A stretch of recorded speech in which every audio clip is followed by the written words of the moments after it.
رسالہ۔ السلام علیکم ورحمۃ اللہ وبرکاتہ۔ پھر کہنا پڑے گا سلام کرنا سنت، جواب دینا واجب۔ پیچھے والے لگتا ہے کہ قبرستان چلے گئے۔ اپنی غلامی کا ثبوت دیجئے۔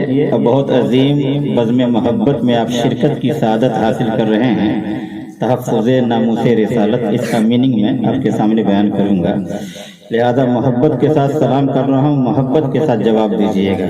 السلام علیکم ورحمۃ اللہ وبرکاتہ۔ ان الحمد للہ علی ما خلق الانسان وانطق له اللسان بکلمات مؤتلفة من لغات مختلفة ليعبر بها عما في الصدور من الحاجات في مجال الأمور والعادات، والصلاة والسلام على سيد البشر المخصوص بطيب النشر وعلى آله وأصحابه دعاة الأنام وهداة الإسلام، أما بعد فأعوذ بالله من الشيطان الرجيم، بسم الله الرحمن الرحيم، لا تعتذروا قد كفرتم بعد إيمانكم، آمنت بالله صدق الله مولانا العظيم، وبلغنا رسوله النبي الأمين الكريم، ونحن على ذلك لمن الشاهدين والشاكرين، والحمد لله رب العالمين۔ دین و ایمان کی بقا آقا کو اپنانے میں ہے، دین و ایمان کی بقا آقا کو اپنانے میں ہے، زندگی بھی در حقیقت ان پہ مر جانے میں ہے، زندگی بھی در حقیقت ان پہ مر جانے میں ہے۔ ابو بکر فاروق و عثمان مظہر رب جلیل، ابو بکر فاروق و عثمان مظہر رب جلیل، اصل میں معراج ایمان ان کے کہلانے میں ہے، اصل میں معراج ایمان ان کے کہلانے میں ہے۔ لاج میری تم نہ رکھو گے تو پھر رکھے گا کون یا رسول اللہ، لاج میری تم نہ رکھو گے تو پھر رکھے گا کون، اس لیے کہ نام میرا تیرے افسانے میں ہے، اس لیے کہ نام میرا تیرے افسانے میں ہے۔ دو شعر اور کہتا ہوں سے سماعت فرمائیے کہ یا رسول اللہ، دل کو تیری تلاش تیری جستجو تو ہے، دل کو تیری تلاش تیری جستجو تو ہے، ملنا تیرا کٹھن ہے مگر آرزو تو ہے، ملنا تیرا کٹھن ہے مگر آرزو تو ہے، اور اے دیکھنے والے ہمیں ترچھی نظر نہ دے۔ مولانا یہ شعر بدعقیدوں سے بھی ہے، بد مذہبوں سے بھی ہے، اور منافقوں سے بھی ہے، سمجھ رہے ہیں؟ جو مولوی مولانا کو بہت گری نظروں سے دیکھتے ہیں، سمجھ رہے ہیں؟ مفلس اور مجبور سمجھتے ہیں، پاؤں کی جوتی سمجھتے ہیں، ان سے میں عرض کرنا چاہتا ہوں، اے دیکھنے والے ہمیں ترچھی نظر نہ دے۔ مولوی جا رہا ہے، مولوی کھا کھا کے موٹا ہو گیا ہے، ترچھی نظر نہ دے۔ مولوی جا رہا ہے، مولوی کھا کھا کے موٹا ہو گیا ہے نا، ہے نا؟ ایسے کچھ لوگ ہیں کہ نہیں؟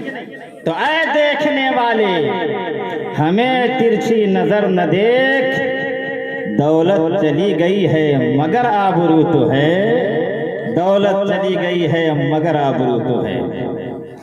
عزیزان ملت اسلامیہ، کافی وقت سے آپ تمامی حضرات شعراء اور علماء کی سے بیانات سماعت فرما رہے ہیں، شعراء سے نعتیں، مقررین سے تقریریں۔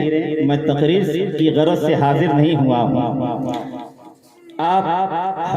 آپ کے ہر دل عزیز مقرر خصوصی حضرت علامہ مولانا الیاس القادری صاحب اس جلسے کے مقرر خصوصی ہیں، اور ہر دل عزیز بھی ہیں، آپ کے سابق امام بھی ہیں، اور مظلوم نعیم نگر بھی ہیں، سمجھ رہے ہیں؟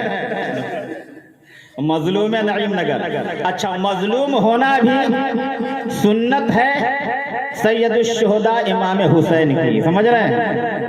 امام حسین مظلوم تھے نا، تو یہ مظلوم کبیر ہے، میں مظلوم صغیر ہوں، ہے نا. 5 سال ان پر ظلم و ستم ہوا ہے نا، اور میرے اوپر 2.5 سال ہوا ہے. کتنا؟ تو مظلوم ہونا، مظلوم کسے کہتے ہیں؟ جس پہ ظلم کیا جائے، ستم کیا جائے. سمجھ رہے ہیں؟ تو امام حسین پہ بھی تو ظلم کیا گیا تھا. امام حسین کی لڑائی کیا تھی؟ مال و دولت کی تھی؟ سیم و زر کی تھی؟ نہیں، بس رسول اللہ کے پرچم کو وہ بلند کرنا چاہتے تھے، اللہ کے دین کو قائم کرنا چاہتے تھے، قرآنی احکامات کو نافذ کرنا چاہتے تھے. مگر یزیدیوں نے نواسۂ رسول کو کس قدر بے دردی کے ساتھ میدان کربلا میں شہید کیا، آج پوری دنیا جان رہی ہے. تو مظلوم نعیم نگر مولانا الیاس القادری صاحب آپ کے سامنے تشریف فرما ہے. بس مختصر سے وقت کے لیے میں آپ کے سامنے حاضر آیا ہوں. میری بات آپ کو پسند آئے تو دل و دماغ میں اتار لیجئے گا اور کوشش کیجئے گا کہ اس پہ عمل کریں. تحفظ ناموس رسالت کانفرنس، الحمدللہ اس نام سے یہ دوسری کانفرنس ہے، پھر 22 کو بھی ہے، انشاءاللہ ساگر بھانگا وغیرہ میں بھی اور آسنسول وغیرہ میں بھی اس نام سے کانفرنس کی جا رہی ہے. یہ بنگال کی سرزمین پر پہلا قدم ہے جو اللہ رب العزت نے ہم گنہگار مولویوں سے لے لیا ہے. سمجھ رہے ہیں؟ ہم گنہگار مولویوں سے لے لیا ہے. تحفظ ناموس رسالت، اس کا میننگ کیا ہے، اس کا ترجمہ کیا ہے، اس کو ذرا سماعت فرما لیجیے تاکہ آنے والی گفتگو آپ کو سمجھ میں آ سکے. تحفظ ناموس رسالت، حضور سرور کون و مکان صلی اللہ تعالی علیہ وسلم کی عزت و عظمت پہ جو حملہ ہو رہا ہے اس کی حفاظت کرنا. سمجھ رہے ہیں؟ رسول کی شان میں جو گستاخیاں ہو رہی ہے اس کے لیے آواز بلند کرنا. آج آپ دیکھیں سرزمین ہندوستان میں آر ایس ایس ایک تنظیم ہے، بجرنگ دل ایک تنظیم ہے، شیو سینا ایک تنظیم ہے، نہ جانے کتنی تنظیمیں ہیں. اسی طرح مسلمانوں کی بے شمار تنظیمیں ہیں جو اپنے اعتبار سے کام کر رہی ہیں. لیکن سرزمین بنگال میں جہاں تک میرا خیال ہے کسی اور نے بھی قائم کیا یا قائم ہوگی مجھے معلوم نہیں، لیکن اس علاقے میں یہ تنظیم قائم ہو چکی ہے. اور آپ لوگوں سے گزارش اور درخواست ہے کہ آپ اس تنظیم سے منسلک ہو جائیں، اٹیچ ہو جائیں، نبی کی محبت کے لیے، نبی کی عزت و عظمت کے لیے، رسول اللہ کی ذات پہ جو حملہ ہو رہا ہے اس کے تحفظ کے لیے. اگر ہم نے پیغمبر اسلام کی عزت و عظمت پہ حملہ کرنے والے کو منہ توڑ جواب نہیں دیا تو ایک دن آئے گا کہ ہمارے ماں اور بہنوں کی عزت کو لوٹا جائے گا، ہمیں قتل کیا جائے گا، ہمارے بچوں کو قتل کیا جائے گا، اور ہم چلائیں گے اور ہماری مدد کرنے والا کوئی نہیں ہوگا. اس لیے کہ نبی کی عزت و عظمت سے بڑھ کر اس دنیا میں کوئی دولت نہیں. اب قرآنی آیت کا ترجمہ سماعت فرمائے. قرآن فرماتا ہے لا تعتذروا قد کفرتم بعد ایمانکم. اس کا ترجمہ یہ ہے کہ تمہارا کوئی عذر قبول نہ کیا جائے گا اور نہ کوئی بہانہ تمہارا قابل قبول ہوگا، تم ایمان لانے کے بعد کافر ہوگا. یہ قرآن کا ترجمہ ہے. اس ترجمے کو کوئی تبدیل نہیں کر سکتا، اس ترجمے میں کوئی ترمیم نہیں کر سکتا، اس ترجمے میں کوئی تغیر و تبدل نہیں کر سکتا. اب سوال یہ پیدا ہوتا ہے کہ اللہ کا قرآن سورۃ التوبہ کے اندر اللہ نے اس آیت کو نازل فرمایا تو اس آیت کو کیوں نازل فرمایا؟ اس کو نازل کرنے کی وجہ کیا ہے؟ اس کا ریزن کیا ہے؟ اس کا سبب کیا ہے؟ اس کا شان نزول کیا ہے کہ تمہارا کوئی عذر قبول نہ کیا جائے گا اور نہ تمہارا کوئی بہانہ قبول ہوگا، تم ایمان لانے کے بعد کافر ہوگا. تو اس کا شان نزول یہ ہے کہ حضور سرور کون و مکان صلی اللہ تعالی علیہ وسلم اپنے صحابہ کرام کے ہمراہ کہیں تشریف لے جا رہے تھے. ایک صحابی بارگاہ رسالت میں حاضر ہوئے اور عرض کیا کہ یا رسول اللہ، صبح سے لے کے شام تک میرا ایک اونٹ گم ہو گیا ہے، تلاش کرتے کرتے میں تھک چکا ہوں۔ اے اللہ کے رسول، میں بڑا پریشان ہوں، میرا اونٹ گم ہو گیا ہے، میں تھک چکا ہوں۔ اے اللہ کے رسول، آپ غیب جانتے ہیں، غیب کی خبروں کا علم ہے آپ کو، اے میرے پیغمبر ذرا بتا دیجیے۔ تو ہمارے اور آپ کے نبی صلی اللہ تعالی علیہ وسلم نے ارشاد فرمایا، اے پیارے صحابی، فلاں جنگل میں فلاں جھاڑی میں تمہارا اونٹ جو ہے پھنس گیا ہے، فلاں جنگل میں فلاں جھاڑی میں تمہارا اونٹ پھنس گیا ہے۔ یہ نبی نے غیب کی خبر دی، نبی نے غیب کی خبر دی۔ لیکن اسی جماعت میں ایک ایسا بھی چرکٹ تھا، ایک ایسا بھی گندا ذہن تھا، اس سے برداشت نہ ہوا اور وہ بول پڑا کہ کیا محمد غیب کی خبریں بھی بتاتے ہیں؟ اور اس کا یہ جملہ مذاق کے انداز میں تھا، توہین کے انداز میں تھا، بے ادبی اور گستاخی کے اعتبار سے تھا کہ محمد کب سے غیب جاننے لگے۔ جیسے ہی اس نے نبی کا مذاق اڑایا، نبی کے علم غیب پہ حملہ کیا، صحابہ کرام کا چہرہ غصے سے لال ہو گیا اور صحابہ کرام نے اسے پکڑا، گرفتار کیا اور اسے مارنا چاہا۔ میرے نبی نے ارشاد فرمایا، اے میرے صحابہ، اسے مت مارو، اسے گرفتار مت کرو، یاد رکھو اس سے ایک قوم آئے گی، اس سے ایک جماعت نکلے گی جو آنے والے زمانے میں اسی طرح میرے علم غیب پہ حملہ کرے گی، اس سے ایک جماعت نکلے گی۔ تو اس شخص نے نبی کی شان میں گستاخی کی، بے ادبی کی۔ صحابہ کرام چاہتے تو اسے قتل کر دیتے، صحابہ کرام چاہتے تو اس کے اوپر کفر کا فتویٰ لگاتے، پیغمبر اسلام چاہتے تو اسے کافر قرار دیتے، لیکن میرے پیغمبر نے صبر و تحمل کا مظاہرہ کیا، صحابہ نے صبر و تحمل کا مظاہرہ کیا، اور اللہ رب العزت نے جبریل امین کو نبی کی بارگاہ میں بھیجا کہ اے جبرائیل، جاؤ یہ آیت لے کر، لا تعتذروا قد کفرتم بعد ایمانکم، کہ اے محبوب، جس نے آپ کی شان میں گستاخی کی ہے، آپ کے علم غیب پہ حملہ کیا ہے، جس نے آپ کی توہین کی ہے، آپ اس سے ارشاد فرما دیجئے کہ پہلے تو تم ایمان لائے تھے، اب ایمان لانے کے بعد تم کافر ہو چکے ہو۔ تم جو بہانہ کر رہے ہو کہ میں نے یوں ہی مذاق میں کہا ہے، یوں ہی ہنسی میں کہا ہے، نبی کی شان میں ہنسی اور مذاق کے اعتبار سے کسی جملے کا استعمال کرنا مذاق کے طور پر یہ ناجائز اور حرام ہے۔ اس لیے اللہ کی طرف سے آیت اتری کہ تم ایمان لانے کے بعد کافر ہو چکے ہو، تم ایمان سے خارج ہو چکے ہو۔ تو وہ شخص، اس کی داڑھی بھی لمبی تھی، سمجھ رہے ہیں، سجدے پہ پیشانی پہ سجدے کا نشان تھا، زبان پہ کلمہ رسول لا الہ الا اللہ محمد رسول اللہ کلمہ پڑھتا تھا، اس کا کپڑا بھی ماشاءاللہ لمبا تھا، نماز و روزہ کا پابند تھا، لیکن جیسے ہی اس نے نبی کی شان میں گستاخی کی اور بے ادبی کی تو اللہ رب العزت نے اس کے خلاف فتویٰ عطا فرمایا۔ اللہ نے فتویٰ دیا کہ اب وہ مسلمان نہ رہا بلکہ وہ کافر ہو گیا، منافق ہو گیا۔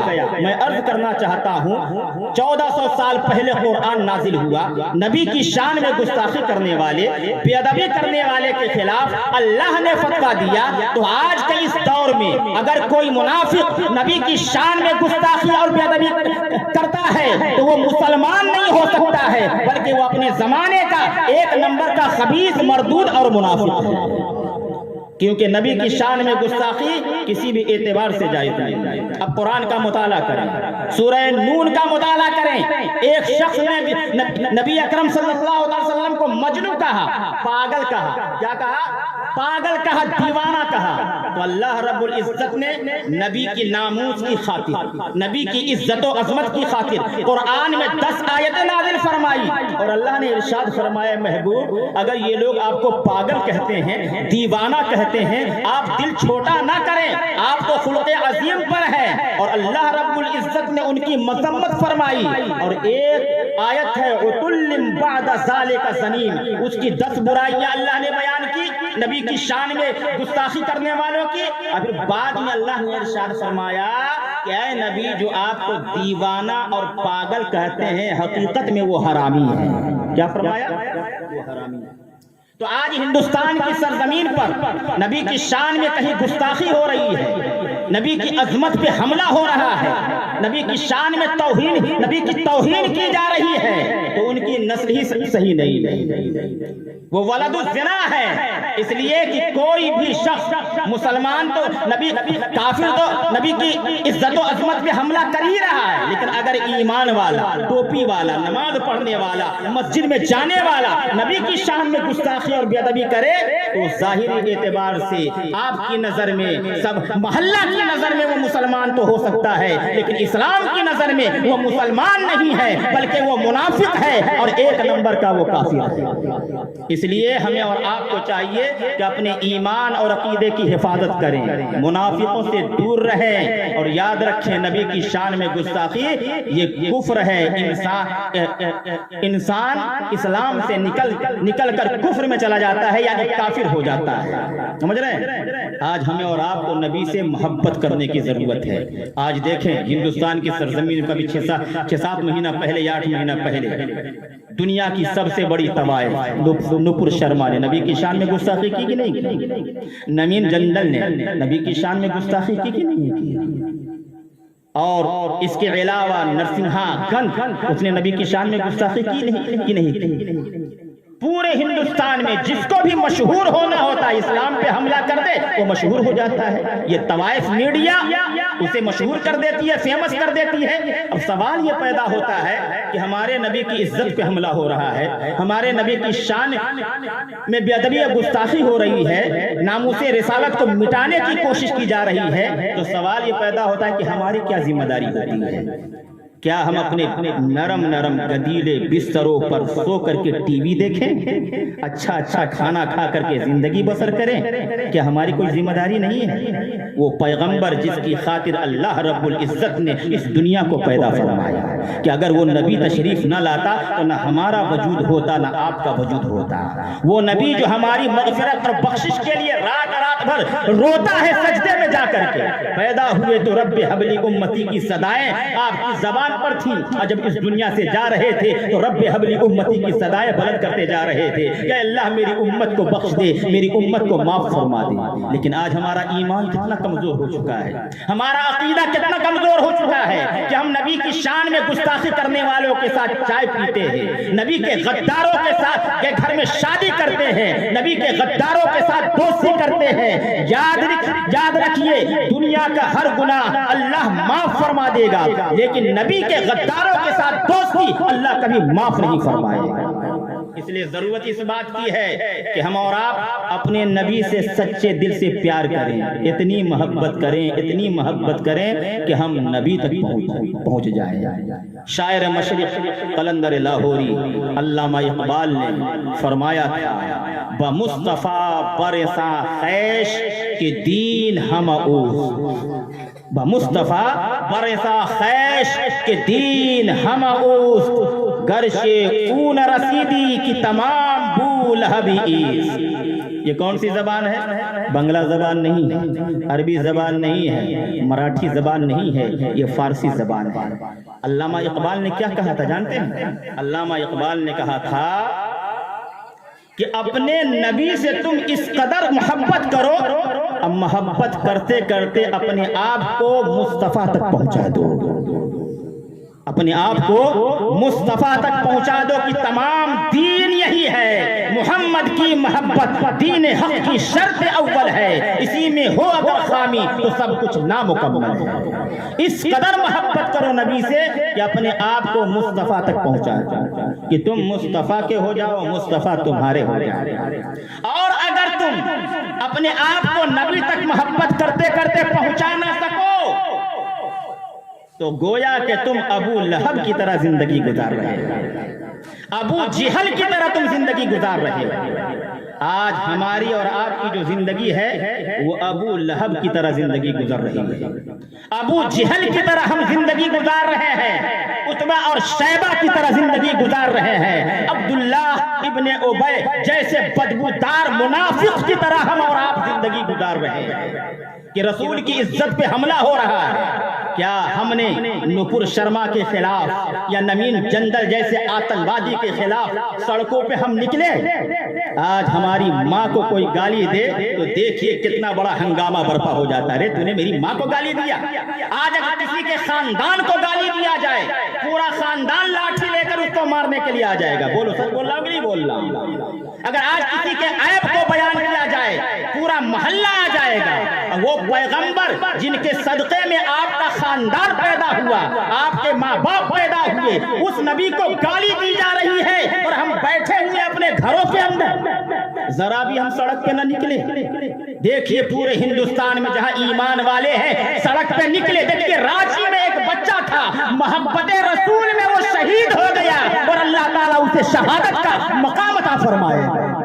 آج اگر کوئی منافق یہ کہتا ہے کہ نہیں اس بچے کو نہیں جانا چاہیے, پولیس کی گولی کا شکار ہوا کہ نہیں ہوا؟ دنیا کے تمام مفتیوں سے پوچھو آپ کہ وہ بچہ جو پولیس کی گولی کا شکار ہوا ہے وہ شہید ہوا ہے کہ نہیں ہوگا؟ تو آپ کو بریلی کا دارالفتہ بھی فتویٰ دے گا, بدایوں کا دارالفتہ بھی فتویٰ دے گا, اشرفیہ کا دارالفتہ بھی فتویٰ دے گا, پورے ہندوستان کا دارالفتہ فتویٰ دے گا کہ اسے جو گولی لگی ہے مصطفیٰ کی محبت میں لگی ہے, مصطفیٰ کے عشق میں لگی ہے.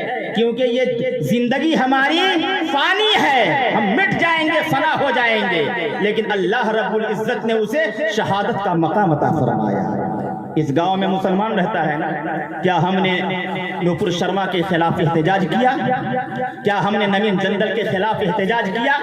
پورے بنگال کی سرزمین پر ہم گنہگاروں سے, بدکاروں سے اللہ نے, اس کے رسول نے ایک چھوٹا سا کام یہ لیا کہ سب سے پہلا FIR جو ہے ہم گنہگاروں نے نبی کی محبت میں نپور شرما کے خلاف یہاں درگا پور پولیس اسٹیشن میں ڈالا ہے کہ نہیں؟ سب سے پہلا. اس کے بعد آسنسول اور بنگال, پورے بنگال میں. آخر میں ہم لوگوں کو کیا وہاں پیسہ مل رہا تھا یا ہمیں زمین اور جائیداد کی لالچ تھی؟ نہیں, صرف نبی کی محبت تھی. تو جب بھی نبی کی عزت پہ حملہ ہو, نبی کی ناموس پہ حملہ ہو, نبی کی آبرو اور وقار پر حملہ ہو, تو ہمارا فرض ہے کہ ہم اپنا مال بھی قربان کریں اور اپنی جان بھی قربان کریں. اگر کوئی منافق یہ کہتا ہے کہ مولوی لڑوا رہا ہے وہ مسلمان نہیں ہو سکتا, وہ سب سے بڑا منافق. اس لیے کہ علامہ اقبال نے فرمایا بمصطفیٰ برسا خیز کہ دین ہماؤست گرچہ اون رسیدی کہ تمام بو لہبی.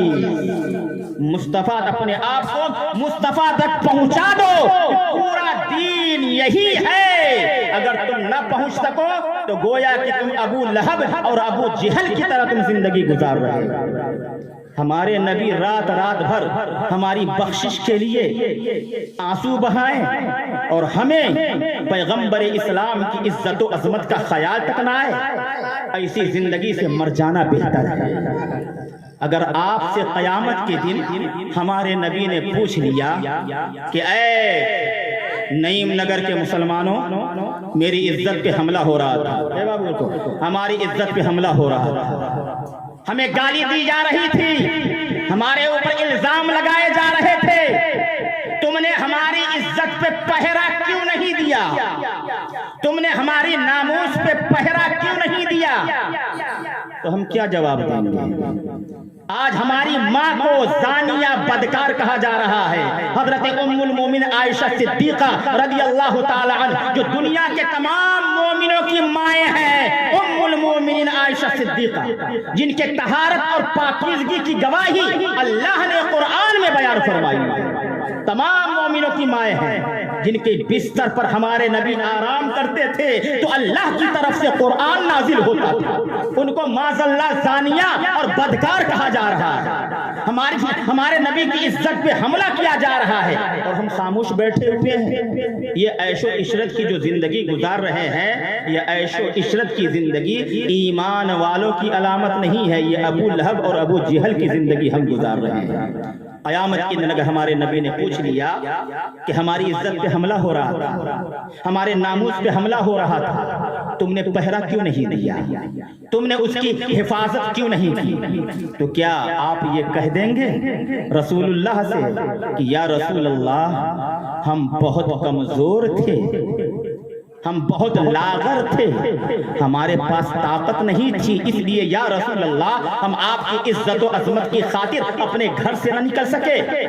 تو نبی اکرم صلی اللہ تعالی علیہ وسلم تمہارے سامنے اپنے بچوں کو پیش کر دیں گے کہ میں نے تم تک دین پہنچانے کے لیے اپنے بچوں کو اللہ کی راہ میں قربان کر دیا ہے، میں نے تم تک اسلام پہنچانے کے لیے اپنے جگر کے ٹکڑے امام حسین کو میدان کربلا میں شہید کروا دیا ہے، اور تم میری عزت و عظمت کی حفاظت نہ کر سکے۔ اگر رسول اللہ نے پوچھ لیا تو ہمارے پاس کوئی بہانہ ہوگا؟ بولو، کوئی عذر ہوگا؟ اگر آپ یہ کہو گے، رسول اللہ نے اگر پوچھ لیا قیامت کے دن کہ تم نے میری عزت و عظمت کو کیوں نہیں بچایا، جب میری عزت پہ حملے ہو رہے تھے، میرے ناموس پہ حملہ ہو رہا تھا، تو تم نے کیوں نہیں بچایا، پہرا کیوں نہیں دیا؟ تو اگر آپ یہ کہیں گے کہ یا رسول اللہ ہم بوڑھے تھے، اور جب انسان بوڑھا ہو جاتا ہے تو اس کی ہڈیاں کمزور ہو جاتی ہیں، اس کی طاقت کم ہو جاتی ہے، اے اللہ کے رسول ہم بوڑھے ہو چکے تھے، اس لیے آپ کی عزت کو بچانے کی خاطر ہم کافر کا مقابلہ نہ کر سکے، سڑکوں پہ نہ آ سکے، تو پیغمبر اسلام محمد عربی صلی اللہ تعالی علیہ وسلم اپنے 60 سال کے چچا حضرت امیر حمزہ کو آپ کے سامنے پیش کر دیں گے کہ تم بوڑھے تھے نا، ایک میرا چچا بھی تو تھا امیر حمزہ، 60 سال کی عمر تھی، لیکن جیسے ہی انہیں معلوم ہوا میدان احد میں کہ میرے نبی کی عزت پہ حملہ ہو رہا ہے، میرے نبی کی ناموس پہ حملہ کیا جا رہا ہے، اسلام کو مٹانے کی کوشش کی جا رہی ہے، تو 60 سال کی عمر میں میدان احد میں تشریف لے گئے، کافروں سے جنگ کی، شہید ہو گئے، یہاں تک کہ حضرت امیر حمزہ کے کلیجے کو چیرا گیا اور رسول اللہ کی نظروں کے سامنے ان کی کلیجی کو چبایا گیا۔ بولو تمہارے پاس کوئی عذر ہوگا، کوئی بہانہ ہوگا؟ اگر ہماری اسلامی ماں اور بہنیں یہ کہیں گی کہ یا رسول اللہ ہم تو عورت ہیں، ہمارے شوہروں کا قبضہ تھا، ہمارے شوہروں نے ہمیں دین کا کام کرنے کے لیے روک دیا تھا، آپ کی عزت پہ حملہ ہو رہا تھا، آپ کی ناموس پہ حملہ ہو رہا تھا، ہم نکلنا چاہتے تھے تو ہمارے شوہر نے ہم کو روک دیا تھا، اور پھر ہم کمزور بھی تھے، تو ہمارے نبی حضرت سیدہ سمیہ کو پیش کر دیں گے۔ یہ سیدہ سمیہ وہ ہیں جو ہمیشہ نبی کا نام لیتی تھی، نبی کا تذکرہ کرتی تھی، نبی کا ذکر کرتی تھی، لیکن کافروں نے ان کے ہاتھ اور پاؤں کو رسیوں میں جکڑ کر گھوڑے کی ٹانگوں سے باندھ کر کے مکہ کی سرزمین پر گھسیٹا، اور ابو لہب بدبودار کافر نے ان کی شرمگاہ پہ نیزہ مار کر کے ان کو شہید کر دیا۔ تو اے اسلامی ماں اور بہنوں، تمہارے پاس بھی کوئی عذر نہ ہوگا، کوئی بہانہ نہ ہوگا۔ اگر رسول اللہ نے نوجوانوں سے قیامت پہ پوچھ لیا کہ اے نوجوان، تو باڈی بلڈر بن کر کے درگا پور میں دندنا رہا تھا، اپنی طاقت کو دکھا رہا تھا کہ میں سلمان خان ہوں، شاہ رخ خان ہوں، جان ابراہم ہوں، میرا باڈی بہت اچھا ہے، کون مجھ سے لڑ سکتا ہے؟ لیکن جب اے نوجوان میری عزت پہ حملہ ہوا، میرے ناموس کو مٹایا جا رہا تھا، تو تیری جوانی کہاں گئی تھی؟ تو نے کیوں نہیں پہرا دیا میری عزت و عظمت کو بچانے کے لیے؟ تو نوجوان اگر یہ کہے گا کہ یا رسول اللہ میں تو جوان تھا لیکن میری شادی ہوئی تھی، اور شادی ہونے کے بعد میری سہاگ رات تھی، آپ کی عزت پہ حملہ ہو رہا تھا، نوپور شرما جیسی طوائف، نوین جندل جیسا آتنکوادی، نرسمہا نگ جیسا آتنکوادی آپ کی عزت و عظمت پہ حملہ کر رہا تھا یا رسول اللہ، تو میں اپنی بیوی کے ساتھ سہاگرات منا رہا تھا، اس لیے میں نہیں گیا۔ تو رسول اللہ تمہارے سامنے اپنے پیارے صحابی حضرت حنظلہ کو پیش کر دیں گے، حضرت حنظلہ کو پیش کر دیں گے جن کی شادی ہوئی، سہاگ رات ہے، کانوں میں حکم جہاد پہنچا، اذهبوا الى الجہاد فی رضات اللہ تعالی، اے اسلام والو، اے مسلمانوں، اللہ کی رضا کے لیے جہاد کی طرف چلو۔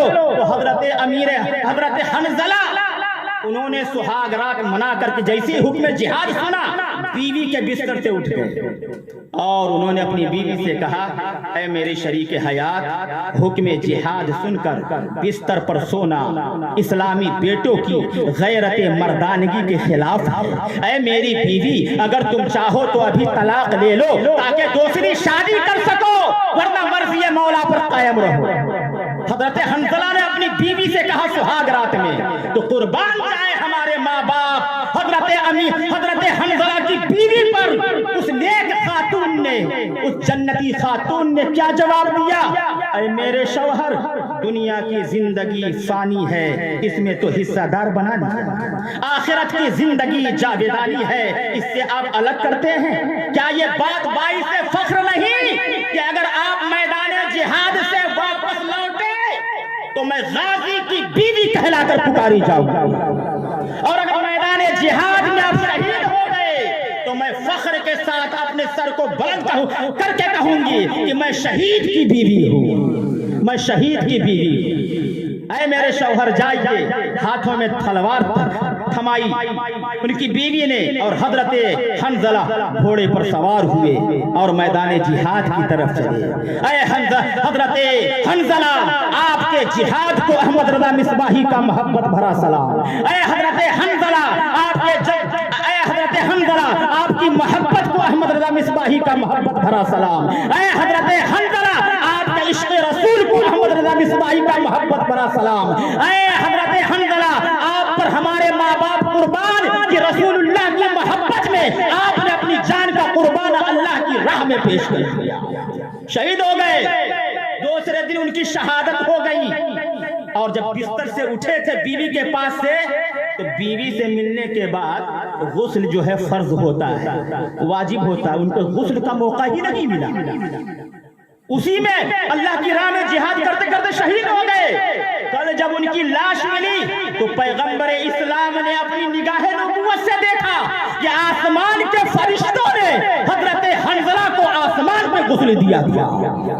سمجھ رہے ہیں؟ تو اگر کوئی نوجوان قیامت کے دن رسول اللہ کی بارگاہ میں بہانہ کرے گا کہ یا رسول اللہ، ہم تو جوان تو تھے، ہماری شادی ہوئی تھی، سہاگ رات تھی، ہم کیسے جاتے آپ کی عزت کو بچانے کی خاطر، آپ کے ناموس کو بچانے کی خاطر، آپ کی عظمت پہ قربان ہونے کے لیے ہم کیسے جاتے یا رسول اللہ، ہم تو بیوی کے ساتھ سہاگ رات منا رہے تھے۔ تو پیغمبر اسلام حضرت حنظلہ کو پیش کر دیں گے۔ بولو تمہارے پاس کوئی جواب ہوگا؟ کوئی جواب نہیں ہوگا، کوئی جواب نہیں۔ اگر کوئی نوجوان یہ کہے گا، اس سے رسول اللہ پوچھ لیں گے کہ تو نوجوان تھا، باڈی بلڈر تھا، کیوں نہیں گیا؟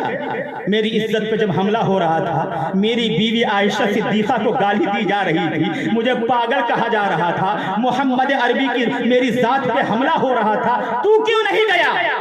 تو کہے گا نوجوان کہ یا رسول اللہ، میں جوان تو تھا، میرے ماں باپ میری شادی کرنے کی تیاری کر رہے تھے، تو ہمارے نبی آپ کے سامنے حضرت عبداللہ الاسود کو پیش کر دیں گے کہ میرا پیارا صحابی عبداللہ اسود بھی تو تھا، اس کی بھی شادی کی تیاری ہو رہی تھی۔ حضرت عثمان غنی نے اسے پیسہ دیا تھا کہ جاؤ بازار جاؤ اور شادی کا ساز و سامان خرید کر لاؤ، میں تمہاری شادی کروا دوں گا۔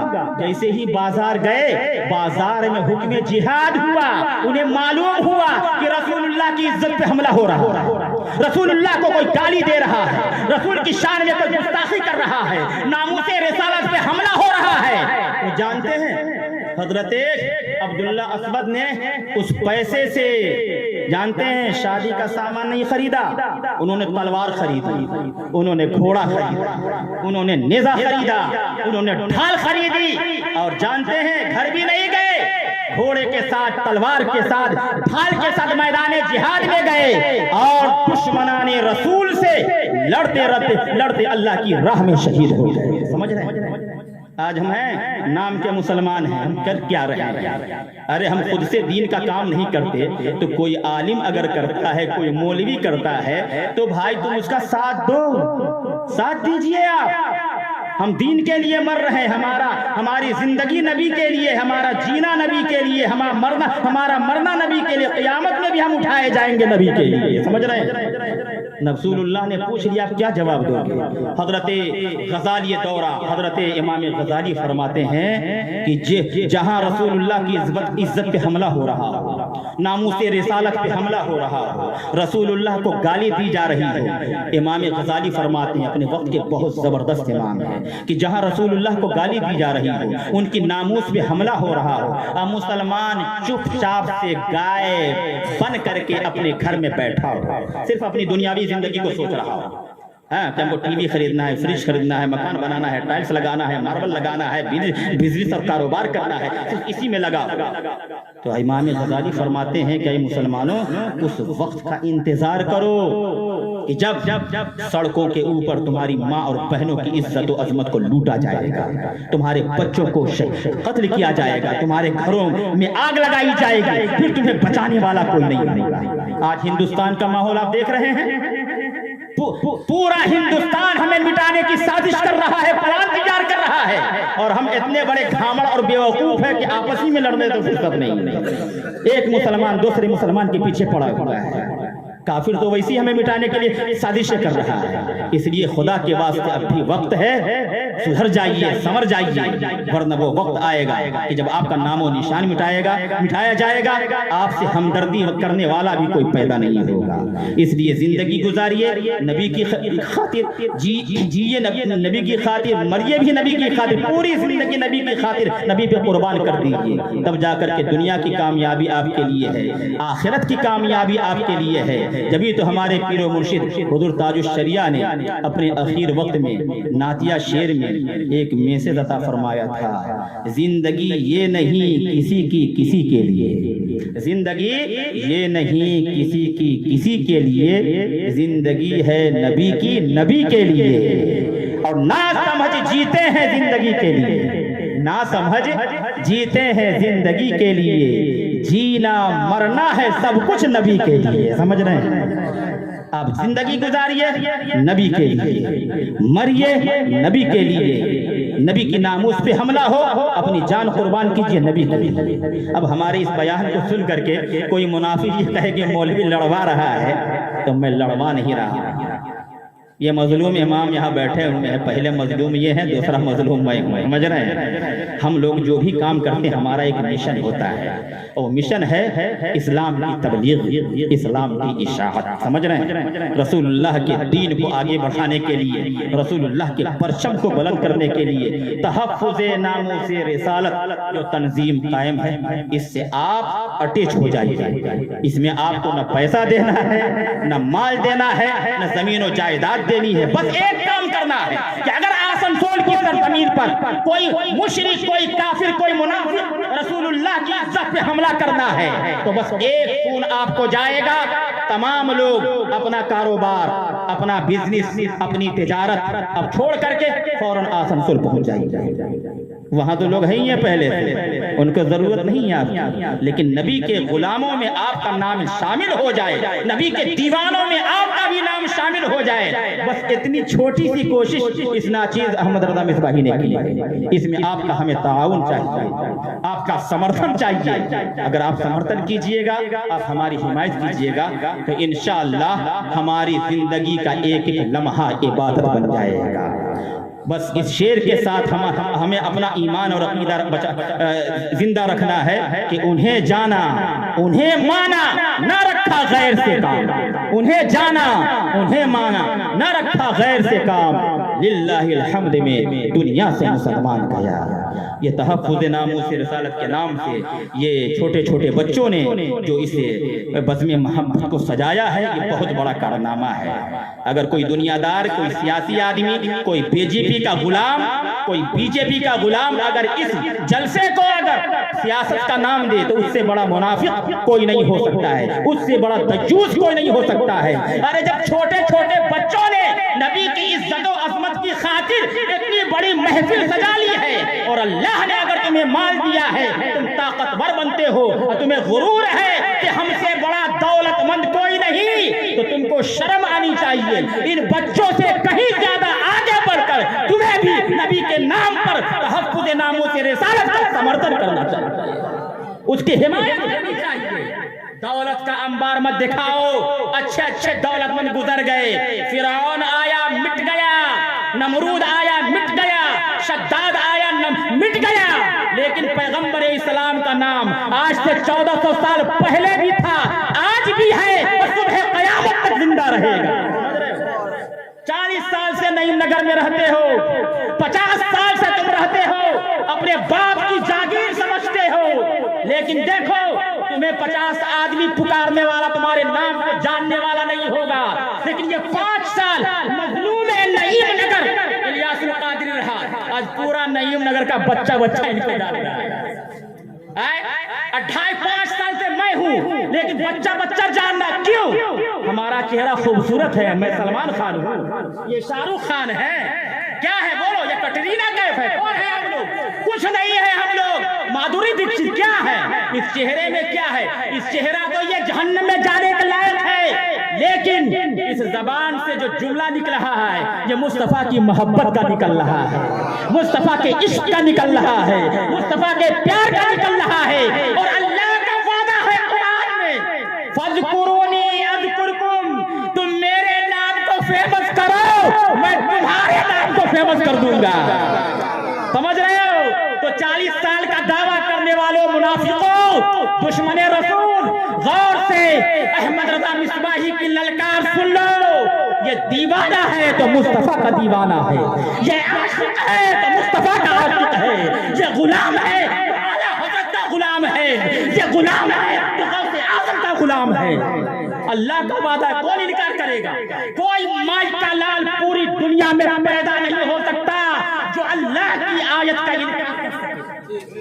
ایک نعرہ تکبیر، نعرہ تکبیر، نعرہ رسالت، مسلکی اعلیٰ حضرت، تحفظ ناموس رسالت کانفرنس، نعرہ تکبیر، علماء اہل سنت۔ دیکھو ایک ظالم نے اسلام کے خلاف آواز بلند کی، آتنکوادی وسیم رضوی تو گو رضوی ہو گیا، پیخانہ رضوی ہو گیا، سمجھ رہے ہو؟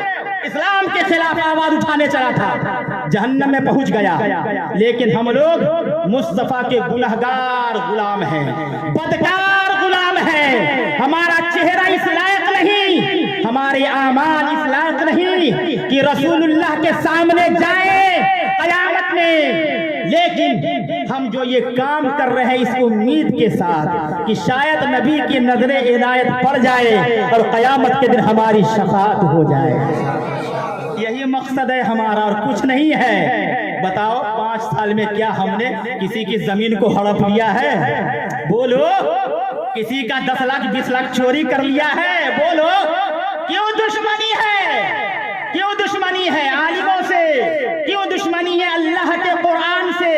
اللہ کا وعدہ ہے فَاذْكُرُونِي أَذْكُرْكُمْ، جو بھی میرے نام کو بلند کرے گا، فیمس کرے گا، شہرت دے گا، اللہ تعالیٰ اس کو شہرت دے دے گا، اللہ اس کو فیمس کر دے گا۔ تو اگر احمد رضا مصباحی سے تم کو جلن اور حسد ہے، یا مظلوم نعیم نگر الیاس القادری سے تم کو جلن اور حسد ہے، تو ان کو پیچھے کر دو، تم ہی اللہ کے نام کو بلند کرو۔ ہم ہمارے ساتھ ہیں، ہم تمہارے ساتھ ہیں، اللہ کے نام کو بلند کرو، رسول کے نام کو بلند کرو، غوث بنگالہ کا ترانہ گاؤ، احمد رضا تمہارے ساتھ ہے۔ تو ایک تو تم کام کرتے نہیں ہو اور ہم کرتے ہیں تو انگلی کرتے ہو، سمجھ؟ ارے مردود کس مٹی سے تو بنا ہے؟ ارے نطفے ناتحقیق کس مٹی سے تو بنا ہے؟ ہم تو فقیر ہیں بھائی، ہم لوگ فقیر ہیں، جھولا اٹھائیں گے چل دیں گے، سمجھ رہے؟ یہ فقیر دیکھیے مظلوم نعیم نگر جھولا اٹھایا چل دیں، ہم بھی جھولا اٹھائیں گے چل دیں گے، سمجھ رہے؟ ہم لوگ تو پرندے ہیں، اللہ کا حکم ہوتا ہے، رسول کا حکم ہوتا ہے، وسیلے سے، ڈائریکٹ نہیں، وسیلے سے۔ احمد رضا مصباحی بہت دن رہا نعیم نگر میں، اب آسنسول جاؤ، وہاں دین کا کام کرو، آسنسول چلے گئے۔ اے الیاس القادری بہت روٹی کھا لی ہے تم نعیم نگر کی، چھوڑو نعیم نگر، کلکتہ چلے جاؤ، سمجھ رہے؟ تو ہم لوگ تو پرندے ہیں، اللہ اس کے رسول کے حکم کی اتباع کرنے والے ہیں، پیروی کرنے والے ہیں، ہم لوگ کیوں دشمنی کریں گے آپ سے یار؟ آپ نے ہماری زمین چھینی ہے، زیادہ کچھ نہیں، کوئی دشمن، الحمدللہ آج سے 5 سال پہلے جتنا پیار میں آپ سے کرتا تھا آج بھی اتنا ہی پیار کرتا ہوں، اور منبر رسول پر کھڑا ہو کر کے میں کہہ رہا ہوں کہ جب تک زندہ رہوں گا اتنا ہی پیار کروں گا، سمجھ رہے ہیں؟ اتنا ہی پیار کروں گا انشاءاللہ۔ آپ کبھی آؤ میرے پاس، بیٹھ کے باتیں کرو، دوسروں کی باتیں مت سنو، فلانا فلانا فلانا، اکثر جو ہے اڑی ہوئی باتیں جو ہے خبر ہوتی ہے۔ نبی ارشاد فرماتے ہیں، نبی کی حدیث ہے کہ سنی سنائی باتوں کو سن کر کے کسی تیسرے کے سامنے بیان کرنا وہ سب سے بڑا جھوٹ ہے، وہ سب سے بڑا جھوٹ ہے۔ اس لیے آپ روبرو آتے گفتگو کیجئے، سمجھ رہے ہیں؟ اس لیے دین کا کام آپ کیجئے، میں آپ سے گزارش کرتا ہوں، قیامت بہت قریب ہے، زلزلے بھی پیدا ہوں گے، دجال بھی آئے گا، یاجوج اور ماجوج کا بھی خروج ہوگا، دابۃ الارض نکلے گا، پوری دنیا تباہ و برباد ہو جائے گی۔ کم سے کم اس سے پہلے اپنے ایمان اور عقیدے کو مضبوط کر دو، عمل صالح پیدا کر دو اپنے اندر، تاکہ قیامت کے دن تم رسول اللہ کو چہرہ دکھانے کے قابل ہو جاؤ، رسول اللہ تمہارا چہرہ دیکھ کر منہ نہ پھیرے کہ میرا غدار ہے، یہ میرا نافرمان ہے، بلکہ رسول اپنے صحابہ سے کہے یار اس کو قریب بلاؤ، یہ تو میرا دیوانہ ہے، یہ تو میرا پروانہ ہے، یہ تو میرا مستانہ ہے، یہ تو میرا عاشق ہے، یہ تو میری سنتوں کو زندہ کرنے والا ہے۔ اس لیے خدا کے واسطے ملک کے حالات صحیح نہیں ہے، اس بات کو آپ جانتے ہو کہ نہیں جانتے ہو کہ RSS اور بی جے پی والے پورے ہندوستان سے مدرسہ اور مسجد کو مٹانا چاہتے ہیں، جاننے ہو کہ نہیں جانتے؟ بولیے ہاتھ اٹھائیے، جاننے کہ نہیں جاننے؟ پوری سازش ہے کہ نہیں؟ مدرسوں کا سروے ہو رہا ہے، مسجدوں کو مٹایا جا رہا ہے، کیا وجہ ہے؟ وجہ یہ ہے وہ اچھی طرح سے جانتے ہیں کہ اگر مسجد مٹ گئی، مدرسہ ختم ہو گیا تو پھر مسلمانوں سے دین بھی رخصت ہو جائے گا، دین بھی رخصت ہو جائے گا۔ یہ مسجد، یہ مدرسہ اسلام کا قلعہ ہے، اسلام کا قطب مینار ہے، اسلام کا تاج محل ہے، اور یہ اسلام کا تاج محل، اسلام کا قطب مینار، اسلام کا یہ قلعہ قائم ہے، تو ان علماء کی برکت سے قائم ہے، سمجھ رہے ہیں؟ اگر مسجد میں امام نہ ہو نماز نہیں ہوگی، مدرسے میں مدرس نہ ہو تعلیم نہیں ہوگی، اور جہاں تعلیم ختم، دین سے دوری، خود وہ ہمیں اور آپ کو کتوں کی طرح بھگا کر کے ماریں گے۔ اس لیے خدا کے واسطے بڑی مختصر زندگی ہے، ہاتھ جوڑ کر کے میں آپ سے اپیل اور درخواست کرتا ہوں، آپس میں نہ اتفاقی مت رکھو، اپنے دل کے، اپنے سینے کے کینوں کو دور کر دو، اور اپنے سینے کو اپنے نبی کی محبت کا مدینہ بنا دو، سمجھ رہے ہیں؟ اور یہ علماء سے، صلحاء سے نفرت مت کرو، ان سے نفرت، ان سے بغض و عناد، ان سے دشمنی کفر ہے، اسلام سے خارج۔ اگرچہ وہ قربانی کروا لے، اگرچہ وہ بقرعید کی نماز پڑھ لے، عید کی نماز، جمعہ کی نماز پڑھ لے، لیکن ان کی توہین، ان کی گستاخی، ان سے دشمنی، عداوت کفر ہے۔ انسان مسلمان سے ہندو ہو جاتا ہے، سمجھ رہے ہو؟ کافر ہندو ہو جاتا ہے، اور ہر آدمی کی بخشش ہے، کافر کی بخشش نہیں ہے۔ قرآن نے اعلان فرمایا ہے، میں نہیں کہتا، اللہ کا قرآن کہتا ہے کہ اللہ تعالیٰ ہر گناہ کو معاف فرما دے گا، لیکن کفر کرنے والے کو، شرک کرنے والے کو کبھی معاف نہیں فرمائے گا۔ اس لیے علماء سے، اپنے امام سے، اپنے مؤذن صاحب سے، اپنے حافظ سے محبت کریں، انہیں دین کا کام کرنے کے لیے کہیں، اور جو دین کا کام کریں تو آپ بھی ان کا ساتھ دیں۔ یہ قصہ لطیف ابھی نہ تمام ہے، جو کچھ بیان ہوا یہ آغاز باب تھا، زمانہ کچھ کہے دیوانے اپنی جان دے دیں گے مگر دامن نہ چھوڑیں گے تمہارا، یا رسول اللہ صلی اللہ علیہ وسلم، تحفظ ناموس رسالت زندہ باد۔ السلام علیکم۔